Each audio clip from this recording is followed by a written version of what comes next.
that, we will take a vote by division.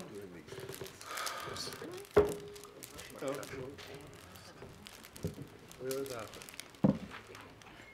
Come on, we're away. Start. Yep. Councillor Anai? Councillor Brewer? Councillor Casey? Yes. Councillor Cashmore? Yes. Councillor Clow? Can you come back, because I've just come into the room, I don't know what it's on. So you abstain? No ability to amend on the day. Come on. Ability it's just me. Well, I'll leave the room. Goodness gracious me. Councillor Cooper? Go back No. to the council. Councillor Darby? Yes.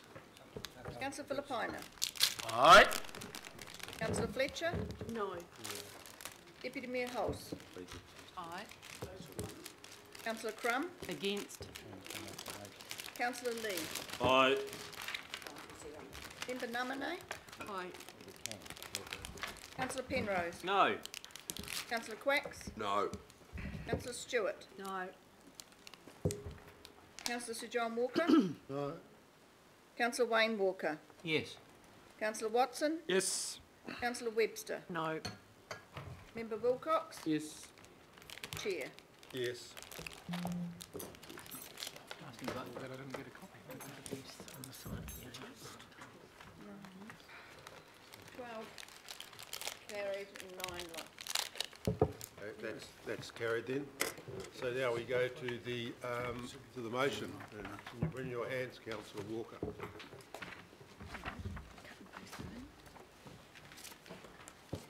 Okay.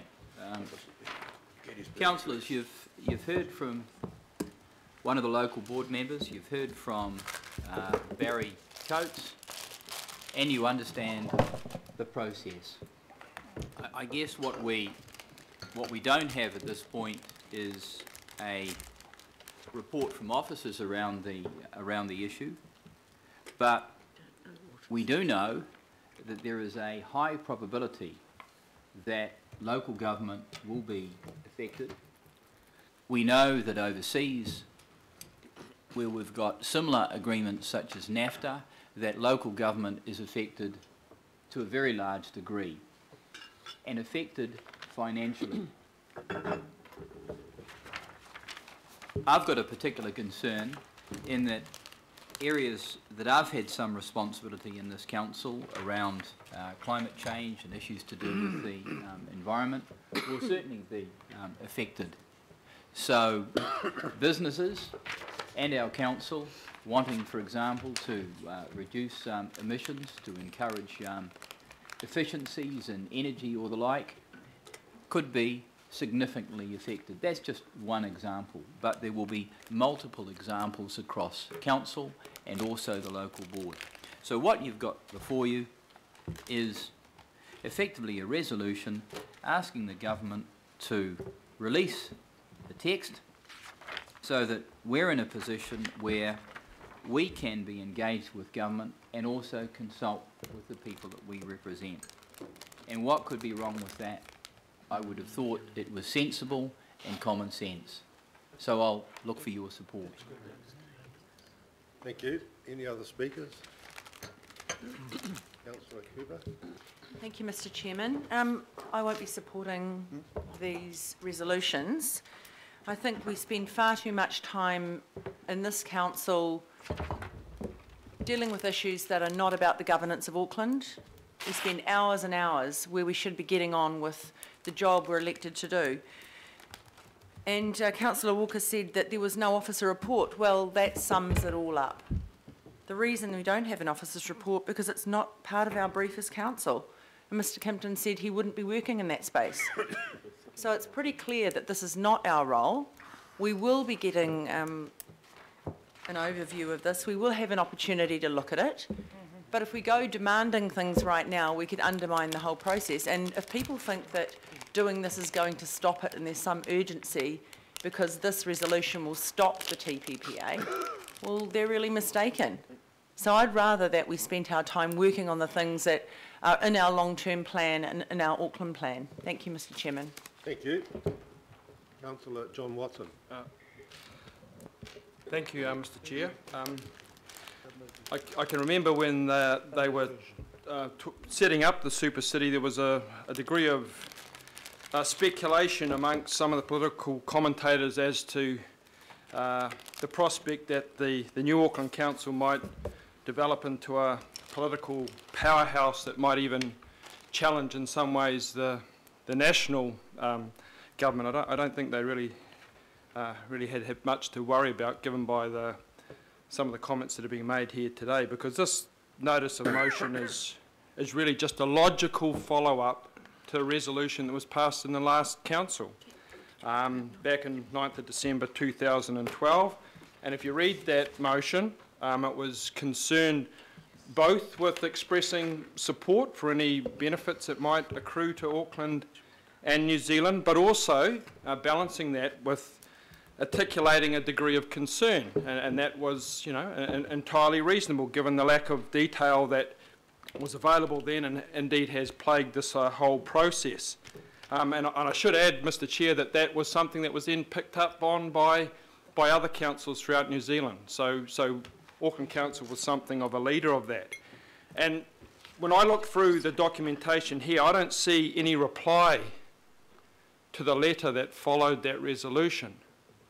So I don't think, and correct me if I'm wrong, that there was actually a response that clarified the concerns that were articulated in that resolution and letter. So that to me suggests at the very least that this council should want, one would assume, to clarify the earlier resolution, because that hasn't happened in 3 years. And if anything, you know, the general, I mean, if you read any of the papers this week, Mr. Grosser himself has referred on innumerable times to that common metaphor of swallowing dead rats. Now, I guess he's been saying that, so it would be just nice to clarify if one of those dead rats is a local government one, and I think this is what this notice of motion is seeking to clarify. And in that respect, it's really just the council performing its fiduciary duty, and no more, no less. I think that's the very least that Aucklanders would expect, that in advance of any release or any points or clauses that might be adverse to the council, that the council's at least had the presence of mind to clarify that in advance. And it's been very clear with the timeline of this whole process that things are rushed, and there's a very real danger that you know, things can fly under the radar if they're not identified and examined in advance. And just to digress for a minute, Mr. Chair, it's not as if we haven't been caught out like this before. When we set up the Auckland Council, there was a $200 million tag, wasn't there, bill that came with it, big bar tab for the council. No one saw that coming. No one saw the $500 million for the computer rationalisation. So we do have some precedent here that where council has got caught out and where our ratepayers have ended up paying big time. So I guess what we're simply doing is asking, is this another occasion, or have we got nothing to worry about? But at the very least we should be asking that question and seeking that clarification. Some of the earlier speakers referred to some of these cases overseas, Mr. Chair, to do with some of the legal costs, and that's certainly one that jumps out with me. I mean, they're on the record, they're things that have happened. And as we know in this council, as much as anyone, legal bills can be significant, and these are significant bills that have emerged. I mean, there was a reference to the one in Canada, $300 million US. There's a cost of just going to court, which I think Mr. Coates referred to. So these are things that we want to, at the very least, clarify. There may be more impacts on local government buried in the fine print, but we should be putting the onus on the government to tell us if that is the case or not. That I would suggest that's our job, that's our duty. We're not interfering, we're asking on behalf of our ratepayers if there is potential fish hooks in here that we should be made aware of. So I guess just in conclusion then, Mr. Chair, this notice of motion really goes to representing the public interest, or at least ensuring, as far as Aucklanders are concerned, that there's an objective analysis of any risks. And I think most people would see that as common sense and precautionary. I think we would have overwhelming support for that stance, and I hope that's the one that emerges from the vote today. Thank you. Thank you. Councillor Cashmore. Thanks, Mr. Chairman.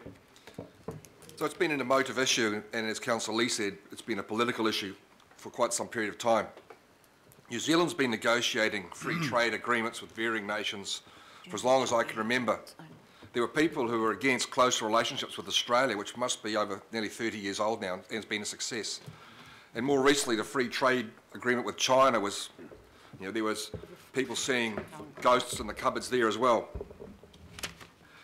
When you're negotiating these sorts of things, I haven't had the experience that Corrie Dickinson has had been involved with it, but you could never do it with one arm tied behind your back because you had to go public with your negotiating bottom lines and top lines.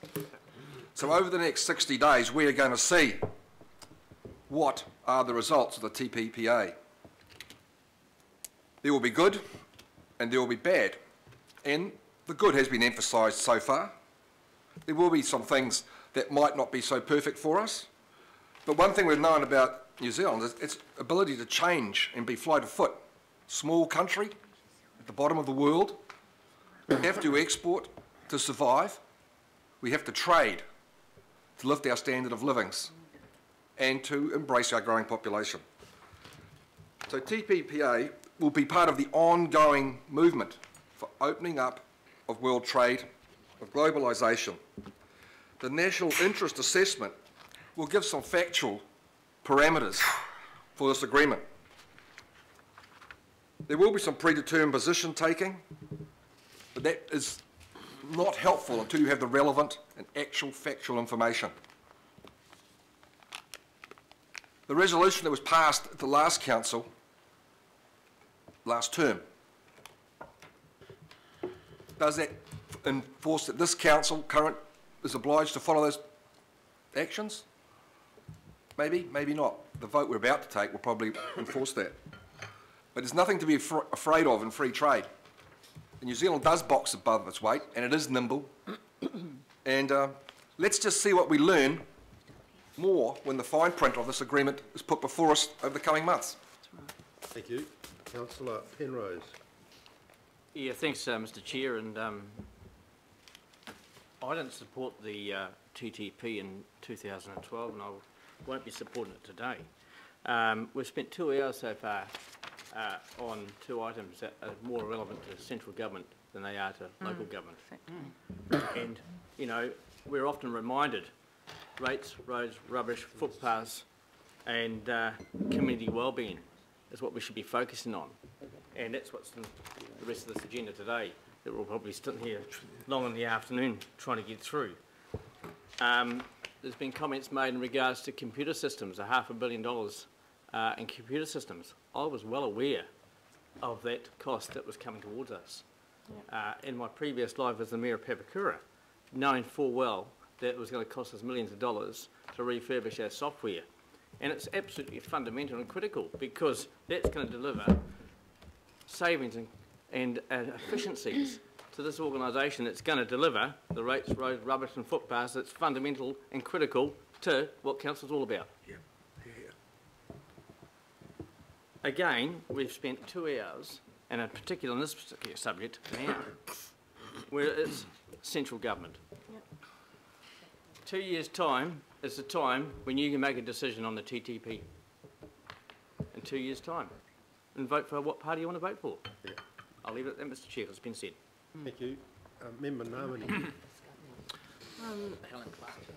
Kia ora, the point I want to make and just provide a background is, I think from a Māori perspective, several prominent Māori leaders lodged an urgent Waitangi Tribunal claim on the basis that the TTPA breaches the Treaty of Waitangi. Now, while the Waitangi Tribunal declined the application to be heard urgently, they did keep the doors open for a claim to be considered once the full text of the TTPA is released. What the tribunal did find in its decision is that the TTPA in its scope did have the potential to have significant prejudice to Māori, and that the Crown were treating Māori as domestic stakeholders rather than treaty partners. One matter we probably do already know is that there is no treaty provision in the TTPA to protect the interests of the Crown's partner to the Treaty of Waitangi. And of course we do need the full text to be able to assess the full impact of the document, both positive, potentially positive and negative. While the notice of motion that was put by Councillor Walker does not make specific reference to Māori or the treaty, I think its intent is consistent with where I'm coming from and seek to support the resolution.